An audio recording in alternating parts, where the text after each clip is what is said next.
बिस्मिल्लाहिर्रहमानिर्रहीम। अस्सलाम वालेकुम। मैं हूँ समरीन अकमल। वेलकम करती हूँ आपको दहली के ज़ाक़े में। उम्मीद करती हूँ आप सब लोग खैरियत से होंगे।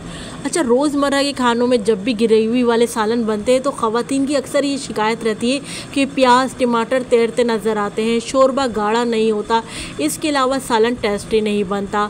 आज बनाएंगे जी टिंडे गोश्त का खुशबूदार लाजवाब सालन। इसके अलावा आपको इसमें प्याज और टमाटर तैरते हुए भी नज़र नहीं आएंगे। और सबसे ख़ास बात ये कि जो लोग टिंडे खाना पसंद नहीं करते ना, जब वो मेरी इस रेसिपी से बनाएंगे ना, तो जो लोग नहीं भी खाते वो भी खाना शुरू कर देंगे टिंडे गोश्त का इस मज़ेदार सा सालन इंशाल्लाह ताला। तो रेसिपी को एंड तक देखे अच्छी लगे तो लाइक कर दीजिए, साथ के साथ दहली के ज़ायके सब्सक्राइब कर लीजिए, बेल के बटन को तो ज़रूर प्रेस करना है। इससे मेरी हर नई आने वाली इसी तरह की टेस्टी यमी रेसिपी आपको फौरी देखने को मिलेगी। रेसिपी को अपने फ्रेंड फैमिली में लाजमी शेयर भी किया करें। आप सबका बेहद शुक्र। चलिए देख लेते हैं मज़ेदार सा खुशबूदार सा टिंडे गोश्त का सालन को हमने कैसे बनाया है। तो सबसे पहले पतीली में आपने हस्बे ज़रूरत अपने हिसाब से आप लोगों ने ऑयल शामिल कर लेना है। यहाँ पर मैंने एक दरमियाने साइज़ की प्याज लिए, प्याज को मैंने स्लाइस करके शामिल कर दिया है। अच्छा, यहाँ पर मैंने प्याज को फ्राई कर लेना है, लेकिन मैंने यहाँ पर प्याज को ज़्यादा डार्क कलर नहीं दूँगी, बस प्याज को हमने हल्का सा सुनहरा कलर होने तक फ्राई कर लेना है। अच्छा जी, यहाँ पर हम प्याज को फ्राई कर रहे हैं इसका कलर चेंज होने तक। साथ ही साथ यहाँ पर मैं और इंग्रेडिएंट्स ऐड करती जाऊँगी। तो यहाँ पर मैं 3 अदद लहसुन शामिल कर रही हूँ, साथ में 1 इंच का टुकड़ा अदरक का शामिल कर रही हूँ। तो लहसुन अदरक को भी यहाँ मैं प्याज के साथ फ्राई कर लेती हूँ, यानी इनको फ्राई करने से क्या होगा, लहसुन अदरक सॉफ्ट हो जाएंगे और प्याज भी हमारी सॉफ्ट हो जाएगी। साथ ही साथ ये तीनों चीज़ों को अब हम फ्राई करने के बाद यहाँ पर मैं और इंग्रेडिएंट्स ऐड करूँगी। जी हाँ, यहाँ पर मैं शामिल करूँगी मोटी वाली हरी मिर्च जो कि कम ही तीखी होती हैं। तो यहाँ पर मैंने 2 अदद हरी मिर्चें शामिल करी हैं। अच्छा, यहाँ पर आगे जाके हम मज़ीद और स्पाइस ऐड करेंगे, इसलिए मैंने फ़िलहाल यहाँ पर 2 अदद हरी मिर्चें शामिल करी हैं।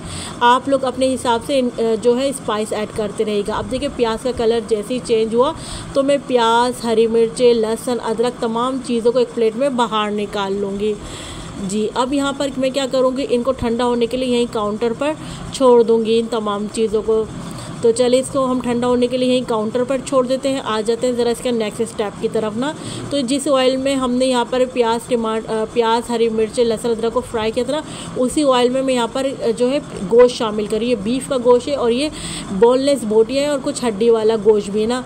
अच्छा, जब भी आप शोरबे वाला ग्रेवी वाला सालन बनाना तो उसमें हड्डी वाला गोश्त ज़रूर शामिल किया करें, उससे आपके जो शोरबा है ना वो इंतहाई टेस्टी बनकर तैयार होता है।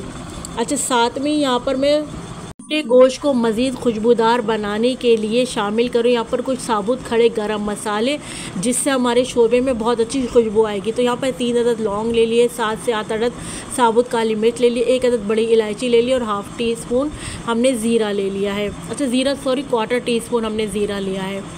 अब इन तमाम चीज़ों को हमने गोश्त के साथ फ्राई कर लेंगे ताकि गोश्त के जो अपनी कड़वा स्मेल होती है वो दूर हो जाए। तो यहाँ पर मैं ये मसाले दिखा रही थी आपको कि ठंडे हो गए। साथ में यहाँ पर मैं और इंग्रेडिएंट्स ऐड करूँगी। जी हाँ, इसमें शामिल करूँगी मैं दही। तो दही यहाँ पर तकरीबन मैं 4 टेबल स्पून दही शामिल करूँगी और थोड़ा सा पानी डाल के देखिए मैंने इन तमाम मिक्सचर को पीस लिया है, जिसमें आपको पता है प्याज, लहसुन, अदरक, हरी मिर्चें और दही शामिल है। तमाम अज्जा को हमने पीस लिया है। अच्छा, अभी हमने उसको एक साइड पे रख लिया। पीसने के बाद यहाँ पर मैं जो है गोश्त को तमाम खड़े गरम मसालों के साथ फ्राई कर रही हूँ, यानी गोश्त की मैं यहाँ पर भुनाई कर रही हूँ ताकि गोश्त की अपनी एक रॉ स्मेल है वो दूर हो जाए। जो खड़े गरम मसाले हमने खुशबूदार डाले उनका अरोमा जो है हमारे गोश्त और हमारे ऑयल में आ जाए। अच्छा जी, यहाँ पर जब देखना है आप कि आपके गोश्त फ्राई हो गया है तो यहाँ पर अब मैं शामिल जो हमने सब्जियों का मिक्सचर दही में डालकर पीसा था ना फ्राई करने के बाद, वो शामिल कर देंगे। अच्छा, आपने यहाँ पर एक बात नोट करी कि यहाँ हम टमाटर का इस्तेमाल नहीं कर रहे हैं, बल्कि हम टमाटर की जगह यहाँ पर दही का इस्तेमाल कर रहे हैं। आप लोग ये बात नोट करें कि दिल्ली के खानों में अक्सर जो है टमाटर की जगह दही का ज़्यादा इस्तेमाल किया जाता है। तो आप लोग भी इस रेसिपी को टमाटर के बजाय दही से बनाएं। यकीन करें बहुत ही आपको जायका इसका बहुत ही डिफरेंट, बहुत ही ज़बरदस्त आपको मिलेगा दही के टमाटर के बजाय जब आप दही शामिल करेंगे। तो चलिए यहाँ पर मैंने कुछ स्पाइस शामिल कर दिया। 1/2 टेबल स्पून लाल पिसी मिर्चें, 1/2 टेबल स्पून पिसा हुआ धनिया शामिल कर दिया है, 1/2 टेबल स्पून नमक शामिल कर दिया है, 1/2 टेबल स्पून ही यहाँ पर मैंने जो है यहाँ पर खुशबूदार भुना हुआ सफ़ेद ज़ीरा पिसा हुआ शामिल कर दिया है। अब इन तमाम स्पाइस को बस यही घर के सादा से मिर्च मसाले जाएंगे, लेकिन इससे शोरबा आपका नहायत ही खुशबूदार बहुत ही टेस्टी बनकर तैयार होगा। अच्छे तरीके से हम तमाम मसालों की गोश्त में भुनाई कर लेंगे। तो आपको पता है जितनी अच्छी आप भुनाई करेंगे उतना ही आपका जायकेदार खाना बनकर तैयार होगा इंशाल्लाह ताला। आप देख रहे हो इस खाने में मैंने यहाँ पर कश्मीरी मिर्च यानी पेपरिका पाउडर का भी इस्तेमाल नहीं किया है, क्योंकि यहाँ पर मैं खाने का कलर जो दूंगी थोड़ा सा येलो रंग का टच दूंगी। आप देख रहे हो कि हमने यहाँ पर अच्छे से भुनाई कर ली है। आपको ग्रेवी जो है नज़र आ रही है कि ये दानेदार भुन गई है और यहाँ पर ऑयल भी सेपरेट हो गया है। तो अब मैं क्या करूँगी, यहाँ पर मैं गोश्त गलने का पानी शामिल कर दूँगी। तो यहाँ पर मैंने 1 गिलास गोश्त गलने का पानी शामिल कर दिया। यहाँ पर हमने गोश्त को फुल डन गला लेना है। तो देखिए मैं कवर लगा के रख दूँगी तकरीबन 45 मिनट्स के लिए। 45 मिनट्स में आराम से हमारा जो ये गोश्त गल जाएगा। तो कवर लगा के रख देते हैं मीडियम टू लो फ्लेम पर 45 मिनट्स के लिए। मिलते हैं हम आपसे 45 मिनट्स बाद। अच्छा, साथ में यहाँ पर मैं आपको एक और काम दिखाती हूँ कि हमने टिंडो को पील कर लिया। पील करने के बाद देखिए मैं आपको दिखाती हूँ, शायद डाइस की शेप में मैंने टिंडो की कटिंग कर ली है। अब मैं क्या करूँगी, टिंडो के ऊपर ना यहाँ पर पिसी हुई काली मिर्च है ना, ब्लैक पेपर, वो स्प्रिंकल कर दूँगी। इससे आपके टिंडो में ना जो अंदर तक अच्छी तरह स्पाइस चला जाएगा। और साथ में आप चाहे तो नमक भी इस मोमेंट में ऐड कर सकते हैं ब्लैक पेपर के साथ, लेकिन चूँकि मेरे सालन की ग्रेवी में नमक परफेक्ट डाला हुआ है इसलिए मैंने टिंडो के ऊपर नमक नहीं शामिल किया है। अच्छा, यहाँ पर देखिए 45 मिनट्स हो गए थे, पानी ड्राई हो गया था और यहाँ पर हमारा गोश्त अच्छे से गल गया था। साथ में ही मैं यहाँ पर शामिल कर दूँगी अब टिंडे। तो टिंडों को मैं अपनी जो है सालन की ग्रेवी में शामिल कर दूँगी। और अब मैं यहाँ पर टिंडों के साथ ना भुनाई करूँगी सालन की। तो यहाँ पर अच्छे से मैंने तकरीबन 5 से 8 मिनट तक भुनाई करूँगी।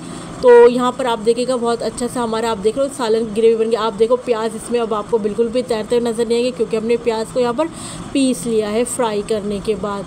और टमाटर आप देखो, टमाटर की जगह हमने यहाँ पर दही का इस्तेमाल किया। आप माशाल्लाह से फिर भी कलर देखिए क्या कलर आ रहा है हमारे सालन का। और टेस्ट का तो मैं कहती हूँ आपको जवाब ही नहीं। अच्छा जी, यहाँ पर मैं टिंडे गलने का पानी शामिल कर रही हूँ 1 गिलास। साथ में ही यहाँ पर आपने इस मोमेंट पे पानी भी इतना शामिल करना है जितनी आपको ग्रेवी रखनी हो।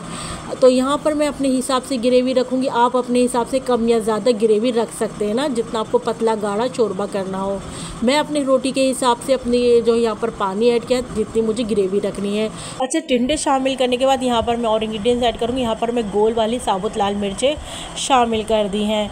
तो इनको भी हम टिंडों के साथ डाल दिए हमने। और अब हम कवर लगा के रख देते हैं मीडियम टू लो फ्लेम पर, टिंडों को गलने के लिए रख देते हैं। तो मिलते हैं हम आपसे 10 से 12 मिनट बाद। तो 10 मिनट बाद माशाल्लाह से यहाँ पर हमारे बेहतरीन से खुशबूदार सा हमारा टिंडे गोश्त का सालन तैयार हो गया। टिंडे बहुत अच्छे से यहाँ पर गल गए ना। तो साथ में यहाँ पर मैं हरी मिर्चें शामिल कर दूँगी, जो कि आपको पता है कम ही तीखी होती है। और यहाँ पर खुशबू के लिए मैं खुशबूदार होममेड पिसा हुआ गरम मसाला ½ टीस्पून ऐड कर दूँगी। और मिक्स कर लेते हैं तमाम इंग्रेडिएंट्स को अच्छे से यहाँ पर। और अब आप माशाल्लाह से चेक करें कितना ज़बरदस्त हमारा यहाँ पर टिंडे गोश्त का सालन लग रहा है, क्या ज़बरदस्त कलर आया है। साथ में यहाँ पर मैं खुशबू के लिए हरा धनिया शामिल कर दूँगी। 2 मिनट के लिए मैं कवर लगा के रख दूँ, ताकि जो हमने ये हरी मिर्ची और ये हरा धनिया पिसा वगैरह मसाला शामिल किया इसका फ्लेवर जो हमारे सालन में आ जाए। 2 मिनट बाद हम अपने टिंडे गोश्त को डिश आउट कर लेंगे। यहाँ पर हमने फ्लेम ऑफ कर दिया। अब माशाल्लाह से आप लुक चेक करें, क्या लुक आया है, क्या ग्रेवी का माशाल्लाह से कलर आया है। सर्विंग प्लेट में निकाल लेते हैं हम अपने खुशबूदार से टिंडे गोश्त के सालन को। अब माशाल्लाह से आप देखें इसकी ग्रेवी चेक करें अब आप कि कितनी ज़बरदस्त की ग्रेवी बनी है। अच्छा, ग्रेवी आप अपने यहाँ पर कम ज़्यादा अपने हिसाब से कर सकते हैं। अच्छा, टिंडे गोश्त चावलों के साथ भी बहुत मज़े के लगता है। अगर आप चावलों के साथ खाएं तो ग्रेवी उस हिसाब से आप पतली भी रख सकते हैं, यानी शोरबा ज़्यादा पतला रख सकते हैं। यहाँ पर मैंने रोटी चपाती के हिसाब से बनाया है, तो इस हिसाब से मैंने ग्रेवी जो है थोड़ी सी गाढ़ी रखी है। लीजिए अब आप देखें, लग रहा है ना टेस्टी। यानी मैं जब भी तो आपसे कह रही थी कि जो लोग टिंडे गोश्त नहीं भी खाते होंगे ना, तो वो भी इस रेसिपी को जब आप इस तरीके से बनाएंगे ना, तो वो लोग भी खाने लग जाएंगे। टिंडे गोश्त से दूर भागते हैं बच्चे बड़े बुजुर्ग, सभी इस रेसिपी को इसको शौक़ से खाएंगे। रेसिपी अच्छा बनाएं तो अपना फीडबैक मुझे लाजमी दिया करें। और आप ये मुझे ज़रूर बताएगा कि आपको मेरी रेसिपी कैसी लग रही है। तो चले चलती हूँ, क्योंकि मैं आप लोगों के लिए इसी तरह मज़े की यमी रेसिपी लेकर आप लोगों की खिदमत में हाजिर होती हूँ। जब तक के लिए मुझे समरीन अकमल को दहेली के ज़ायक़े से इजाज़त दीजिए। अल्लाह हाफिज़।